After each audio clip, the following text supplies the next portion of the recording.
Hola, ¿cómo están? Un gusto saludarles. Desde hace ya varios meses, si no es que un año, he estado buscando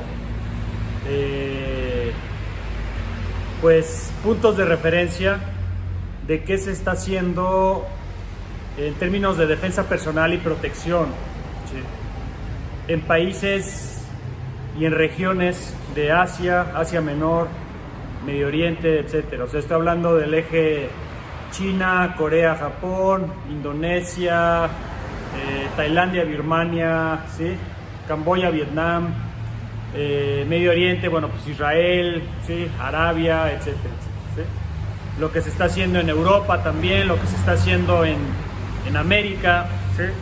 Pero me he enfocado más últimamente a buscar conocimiento y sobre todo analizar qué se está haciendo hoy en día en términos de defensa personal en China, Japón, Corea, Indonesia, toda la zona de Filipinas, ¿sí? Y de ahí hacia Medio Oriente y luego Europa y América. Como ese flujo lo he estado investigando. Y me he encontrado que, por ejemplo, en la cuna de las artes marciales orientales, que sería el eje China, Japón, Corea, pues en términos de defensa personal específica, y cuando digo defensa personal me estoy refiriendo no a arte marcial, sino a defensa personal basada en la realidad, basada en evidencia, basada en lo que realmente ocurre en situaciones de riesgo urbano, etc. Pues me he encontrado una obsolescencia tremenda, ¿sí?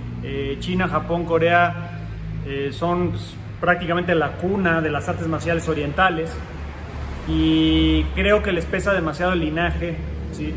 Creo que se han dedicado más a seguir sus tradiciones, lo cual está perfecto, no estoy criticando eso, pero en términos de defensa personal contemporánea, aplicable a situaciones de riesgo, basada en evidencia, pues la verdad se están quedando totalmente obsoletos, ¿sí?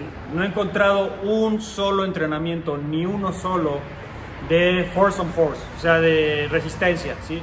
Entrenamientos donde, a ver, un ataque de cuchillo es así, atácame, me voy a renegar, tú también renega, te trata de matarme y te voy a tratar de someter, de subyugar, de anular, ¿sí? No he visto uno solo, ¿sí? No he visto un solo entrenamiento que se base en lo que ocurre en riñas callejeras, más allá de las formas y las catas que aplican y pues vamos a decir, pues las dinámicas folclóricas, culturales propias de sus regiones, pues no he visto nada, o sea, no he visto un análisis serio, no he visto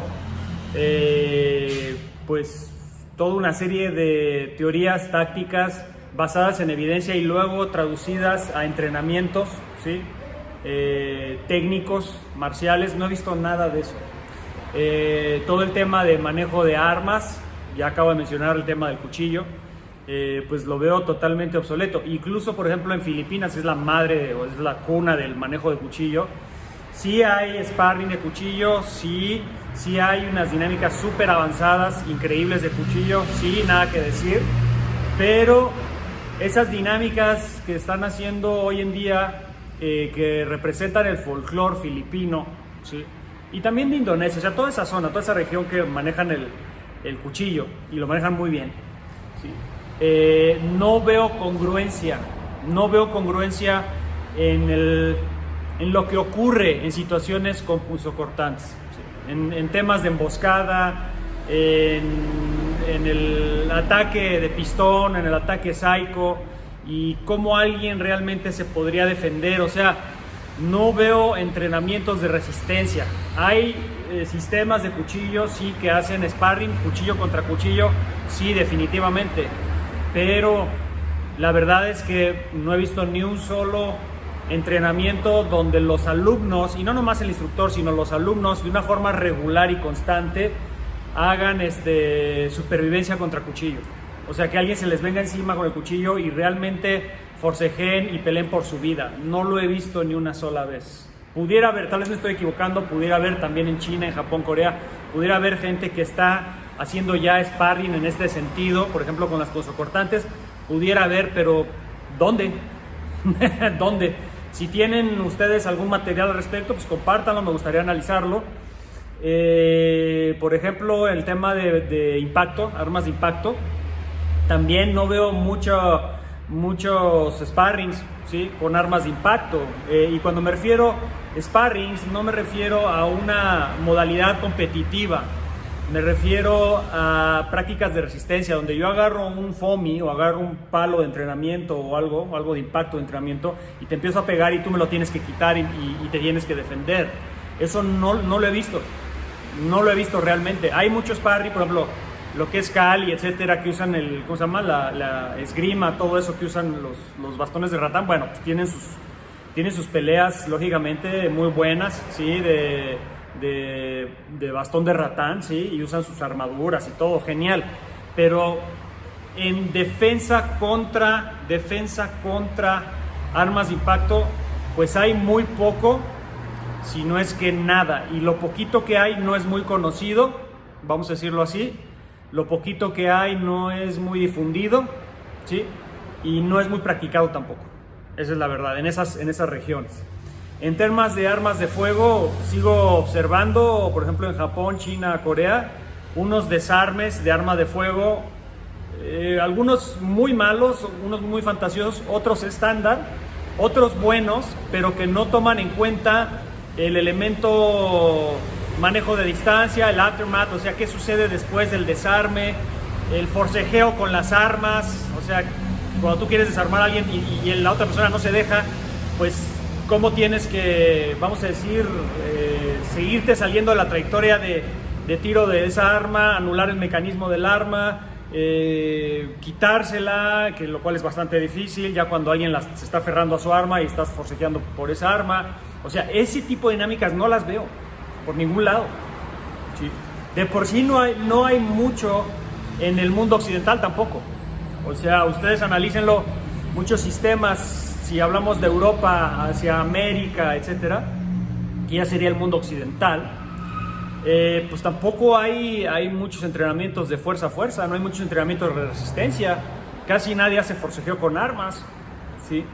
Lo cual es pésimo, pero, ya, por ejemplo, en Estados Unidos ya están despertando y hay bastantes academias de defensa personal, ¿sí?, sistemas e instructores que regularmente están haciendo entrenamientos de fuerza a fuerza, o sea, están haciendo entrenamientos de resistencia, de forcejeo con armas, cómo es realmente un ataque de cuchillo, cómo te lo quitas, todo lo que implica. Ya lo están haciendo, todo este tema de la retención de armas, ¿sí?, de elementos de seguridad, policías, ex militares, ex militares, que están haciendo sus entrenamientos para retener su arma frente a alguien que les trata de quitar su pistola. O sea, todas esas dinámicas yo ya las estoy viendo más seguido, ¿sí?, y se empiezan a difundir un poco más, sobre todo lo que es Estados Unidos y ciertas áreas de Europa. Por ejemplo, en Francia hay un practicante, no recuerdo su nombre, discúlpenme, hay un instructor, ¿sí?, que incluso ha instruido fuerzas especiales francesas, me parece. O sea, es un tipo bastante serio, que está haciendo toda una serie muy parecido a lo que nosotros hacemos en Combatives. Hace, por ejemplo, ataque de cuchillo y realmente todas las dinámicas que tienes que hacer para sobrevivir un ataque de cuchillo real. Por ejemplo, cuando haces un desarme de arma de fuego corta o larga, pues todo lo que puede ocurrir con el forcejeo, todo eso lo está haciendo, pero pues es un instructor nada más, o sea, no es un común denominador en muchas academias, pero ya empieza a ver en el mundo occidental este tipo de dinámicas, pero en el mundo oriental, ¿dónde están? No las veo, y como decía hace un momento, les pesa demasiado la tradición. O sea, está bien el linaje, está bien la tradición, está bien que ellos y que todas esas regiones sientan que tienen una gran tradición marcial, porque además la tienen, y muy respetable, grandes guerreros. Japón, ya ni digamos, China, Corea, Filipinas, grandes guerreros, ¿sí? Tailandia, Birmania, Camboya, o sea, todos países son países que tienen una tradición marcial impresionante, ¿sí? No estoy demeritándolo, pero no veo una traducción de esa tradición marcial a situaciones contemporáneas de riesgo de fuerza a fuerza, o sea, que los entrenamientos tengan resistencia, tengan sparring, que realmente exploren cuáles son las realidades de diferentes situaciones de riesgo. No lo veo, ¿sí? Y eso los está dejando sumamente atrasados. Entonces, ya desde hace tiempo están dejando de ser un punto de referencia por personas profesionales en protección y defensa personal, pues están dejándose de ser un punto de referencia en términos de protección personal y defensa personal, ¿sí? Las tradiciones marciales orientales antiguas están dejando de ser un punto de referencia, que se han utilizado y se siguen utilizando muchos de sus principios y técnicas a los diferentes sistemas modernos híbridos de protección personal, por supuesto, y eso va a seguir sucediendo, claro, porque, por ejemplo, Muay Thai, por ejemplo, ¿sí? Un arte impresionante de golpeo, para mí muy personal, punto de vista de las mejores que hay, junto con el Leadway, me parecen que son artes para golpear, para impactar, geniales. Y muchos sistemas modernos híbridos, incluyendo Combative, mi sistema de Combative, incluye dinámicas de estas artes marciales, de estos deportes de contacto también, ¿sí? O sea, vamos, todos los instructores modernos de defensa personal estamos utilizando los principios marciales de estas grandes tradiciones, pero es una traducción que nosotros estamos haciendo de sus técnicas y sus dinámicas a las situaciones modernas de riesgo, ¿sí? Pero vamos, en las mismas regiones, por los mismos instructores, veo muy poco trabajo en ese sentido. Yo he estado buscando en Japón, por ejemplo, defensa personal basada en la realidad, en evidencia. Prácticamente no hay, y lo que hay, ciertos profesores que se dicen a sí mismos instructores de defensa personal, incluso japoneses, que se dicen instructores de defensa personal, no como tal profesores de artes marciales tradicionales. Sus dinámicas tienen cosas técnicas muy buenas, pero no les veo un solo sparring, no les veo una sola práctica de resistencia, ni una sola, ¿sí? Entonces, ¿cómo alguien que nunca ha sometido su sistema a comprobación, incluso en ambientes controlados, que sería un centro de entrenamiento, va a pretender mostrar técnicas y variantes que funcionen si esa misma persona no las ha comprobado? Y eso yo lo veo en el mundo oriental marcial, lo veo definitivamente. Ahora, por ejemplo, lo que es Muay Thai, Leadway, Bokator, o sea, incluso dentro de Japón, lo que sería el karate, el judo, ¿sí? Ciertas líneas de jiu-jitsu, en China, pues el sanda, en Corea, bueno, el taekwondo, o sea, hay dentro de estas tradiciones marciales está el branch o la rama, vamos a decir la rama deportiva de contacto, donde se están constantemente probando las técnicas, ¿sí? Por ejemplo, karate pues tiene sus kumites, tiene sus torneos, judo pues tiene sus torneos, taekwondo tiene sus torneos, el sanda pues tiene sus torneos, el kung fu, el wushu tiene sus torneos, y constantemente también Bokator, también Leadway, también Muay Thai lógicamente tienen sus torneos y están constantemente evolucionando sus técnicas de cuerpo a cuerpo. Claro que sí, pero lo están haciendo desde una línea deportiva, de 1 a 1, no desde una línea o para una línea de protección y de defensa personal, lo cual es diferente. Son otras herramientas, son otros elementos que te pueden servir los deportes de contacto para la defensa personal. Por supuesto que sí, claro que sí, pero hay que darles un ajuste, hay que adaptarlos, hay que darles un twist.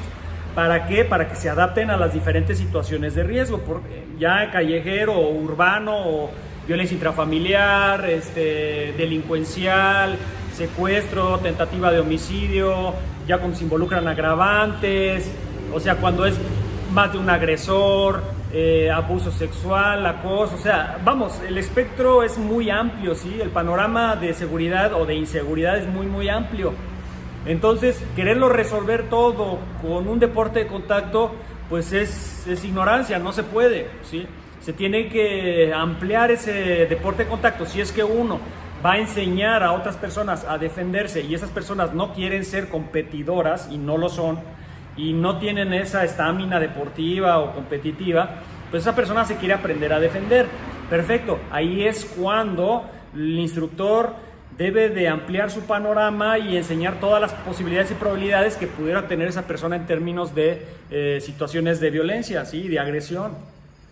Pero todo eso se genera realmente si lo queremos, si queremos que sea realmente aplicable y realista, tiene que estar basado en evidencia, basado en comprobación, basado en análisis, basado en estudio, no basado en linaje, no basado en, voy a decir, hasta superstición o alguna forma de adoctrinamiento o algún pedigrí familiar marcial, o no puede estar basado en una cultura, ¿sí? En una cultura, porque el tema de la agresión en sus diferentes facetas no es un tema cultural, ¿sí? No es un tema cultural, es un tema humano, social, que va más allá de las culturas particulares. Ahora, que hay países que tienen menor índice de violencia o delictivo, por supuesto. Vamos a hablar, por ejemplo, de Japón. Yo iba una vez al año, durante años, a Japón, y uno puede caminar en Japón a las 3 de la mañana y no te pasa nada, si no te metes con nadie. Realmente es muy bajo su índice delictivo, que tiende a haber de repente golpes en la calle, ciertas riñas, que de repente hay ese tipo de cosas, sí, que de repente hay alguien que se vuelve loco y agarra un cuchillo y empieza a matar gente, también llega a suceder en Japón, claro, pero es muy bajo el índice. Entonces, los profesores de artes marciales y defensa personal que están viviendo en un entorno relativamente seguro, pues van a traducir sus técnicas acorde al entorno en el que están viviendo. No es lo mismo alguien que está viviendo en Venezuela, que es instructor de defensa personal y de artes marciales, etcétera, o de protección personal, no va a tener la misma realidad que alguien que está viviendo en Japón. Sus técnicas van a ser totalmente diferentes o ajustadas a la realidad que está viviendo.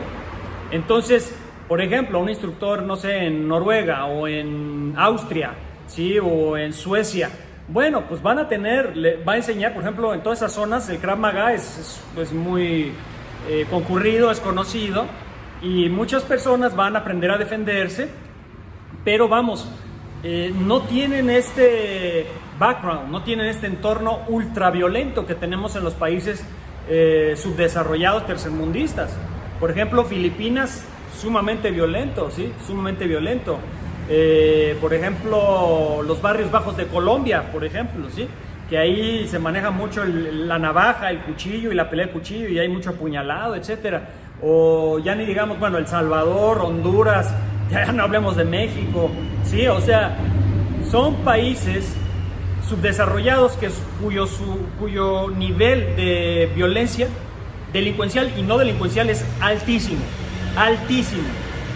Entonces, cuando uno vive como instructor o de defensa personal o de protección, e incluso maestro de artes marciales, en un ambiente tan violento en todos los sentidos, tu forma de enseñar va a ser un tanto diferente a alguien que vive en un lugar de primer mundo, ¿sí? Como Japón o Corea o China, o ¿sí? Que son lugares que además son culturas diferentes, sí, pero también sus índices delictivos son más bajos que los países subdesarrollados de América Latina, Centroamérica y México. Y ciertas zonas también, por ejemplo, Tailandia, Birmania, yo no estoy diciendo que no tengan sus barrios bajos, ¿no? Japón también tiene sus barrios bajos, o sea, todos esos países tienen barrios bajos y tienen situaciones de riesgo, sí, pero no es el nivel de agresión delincuencial y no delincuencial tan escandaloso, ¿sí? Tan brutal como lo vivimos en Centroamérica, ciertas zonas de Sudamérica y México, ¿sí? Y digamos Norteamérica también es extremadamente violento. Todos los barrios bajos de Estados Unidos, pues vamos, pues son muy violentos, ¿sí? Entonces, yo creo que en todos lados hay violencia, sí, independientemente de las culturas, sí, pero también, deje que pase este carro, es que, disculpen que tengo que gritar, pero aquí está, canijo. Pero independientemente de las culturas, ¿sí? Los índices de violencia sí son variables de región en región, ¿sí? Y los sistemas de defensa personal o los métodos, e incluso incluiría ahí yo las artes marciales, aunque no debiera, pero las voy a incluir, pues son influenciadas 100% por el entorno en el que se está viviendo, ¿sí? Entonces, yo sí sería de la opinión de que los nuevos puntos de referencia en términos de defensa personal contemporánea utilizable en situaciones reales de riesgo, los puntos de referencia ya no es Oriente, ¿sí? Ya no es Oriente, es Occidente 100%. Incluso yo diría desde Europa hacia acá, ¿sí? hacia América, ¿sí? Instructores sudamericanos, centroamericanos, mexicanos, norteamericanos, que están haciendo un excelente trabajo en términos de funcionalidad basado en evidencia y en hechos. Pues es algo más común de ver que en la zona oriental, ¿sí? Que Lejano Oriente, Asia Menor, etcétera, ¿sí? Medio Oriente, bueno, pues Israel siempre ha estado en un estado bélico, por eso desarrollaron Krav Maga, una respuesta después de la Segunda Guerra Mundial hasta la fecha. Y aunque el Krav Maga se ha comercializado a mi gusto demasiado rápido y ha perdido mucha calidad y se ha vuelto también muy, pues como un fast food de la defensa personal, lamentablemente, no todas las escuelas, pero muchas sí. Pero vamos, el Krav Maga como sistema original pues es extremadamente eficiente porque fue creado en ambientes bélicos, extremadamente violentos, ¿sí? Y bueno, pues yo creo que sí debemos de analizar cuáles son los nuevos puntos de referencia en términos de defensa personal. Y los puntos de referencia tienen que estar sustentados en hechos y en evidencia, no en linajes, en culturas, en mitos, en leyendas, en, vamos a decir, elementos como profesores, ¿sí? Carismáticos y pues no sé, que influencian a las masas por su forma de hablar y su forma de moverse y de filosofar. Hay todavía personas que siguen estos profesores de artes marciales que yo les digo gurús, que ya son gurús marciales, que definitivamente hacen una referencia más hacia un culto a la personalidad, no tanto a la funcionalidad de lo que están enseñando, ¿sí? Entonces yo no tomaría como punto de referencia a estas figuras, sino más bien el punto de referencia lo tomaría definitivamente hacia los sistemas y profesores que no caen en estos juegos y que se mantienen con los pies en la tierra, utilizando su entorno y lo que ven para nutrir sus entrenamientos y lógicamente la comprobación constante de los mismos. La única manera de que tu entrenamiento se acerque a la evidencia que estás atestiguando en tu entorno es por medio de la comprobación, por medio de la resistencia, por medio del poner a prueba, ¿sí?, tus teorías y tus técnicas y tu capacidad en situaciones estresantes. ¿Para qué?